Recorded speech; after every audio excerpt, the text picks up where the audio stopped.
Now, lockdown saw a rise in a lot of us getting furry companions. Good thing, OK. But cost of living crisis is now seeing families struggling to afford them. Yes, new figures from the RSPCA today show that the charity has seen a 25% rise in the number of abandoned animals being dealt with by its rescue teams this year, as well as a 13% rise in neglect. Well, let's talk to the head of the RSPCA frontline rescue team, Dermot Murphy. Good morning to you. Good morning. And look, let's get to the nitty-gritty here, because when you're a frontline rescue team, the stuff you must see and your teams must see must be absolutely heartbreaking. It is. We do, and my team see the very worst of what people do to animals, and it's very hard to deal with. It is a very tough and a really emotional job. And something they do extremely well. See, whereas I'm obviously very concerned about a 25% increase in people not being able to look after their pets, a 13% increase in neglect almost strikes me as worse. I mean, you can hand someone over to a rescue centre if you really can't cope, but to neglect an animal, to me, seems even worse. It is. Now, that 13% is what's neglected, people not looking after an animal, but the 25% is what's effectively been abandoned, dumped by people. Dumped?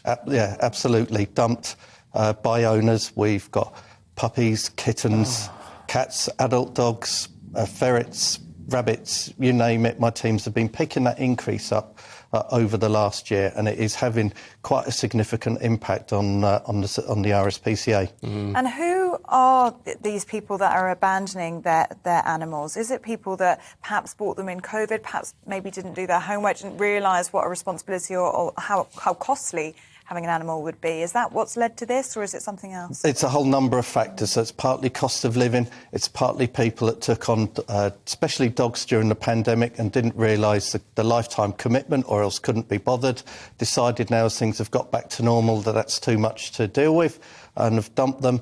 We're seeing an increase, dogs in particular, coming in with behavioural problems because they're not being well socialised. So we're seeing a whole range of factors that's having an impact on this. I wonder if we need to look, do we, in how people get hold of animals, in the sense that, I mean, to my mind, if someone is neglecting an animal or if someone is abandoning an animal, they should never have been allowed to have an animal in the first place, whatever the circumstances. And where we've got the evidence, we will take people to court for neglect, abandonment, where they've caused animals to suffer. And, of course, the court can decide that they can be disqualified from keeping an animal. But we are seeing, in some cases, puppies, where people have got into puppy breeding because of the money that they saw being made during lockdown. And, of course, the value of these dogs have dropped significantly now. So they dump them rather than doing the right thing, which is trying to find homes. And it's leaving charities like the RSPCA left to pick up the pieces. It's just awful, isn't it? I mean, we obviously all love animals here. It's so distressing to hear this. And for you especially, Dermot, and those at the RSPCA, what impact is this having on you? I mean, emotionally it must be tough, but also in terms of the service that you provide, you must be overwhelmed. We are. Our centres are really full of animals needing homes. We've had to use private boarding as almost as overflow because our capacity in our national network and our volunteer network is absolutely full.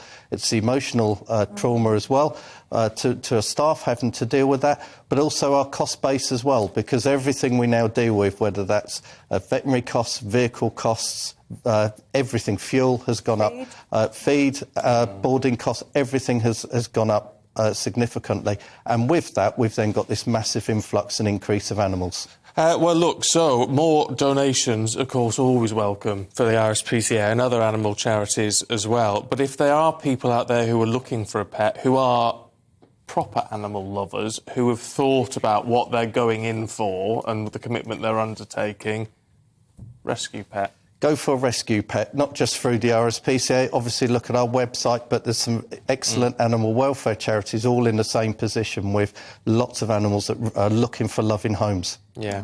Dermot, really good to see you this morning. My Timmy is a rescue cat from the RSPCA. I'll have you know. And I'll tell you what, we got him when he was about 4. He's the most beautiful boy. About 14, 15 years old now, thereabouts, roughly.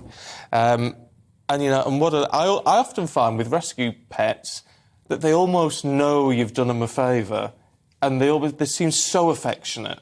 actually. They sort of know what's going on, I think. It's the same with a rescue animal where you take it out of a cruel situation where it's been neglected. Often it's a human that's put them in that position, and sometimes they realise it's only a human that can get them out, and often one of my teams that will do that. Yeah.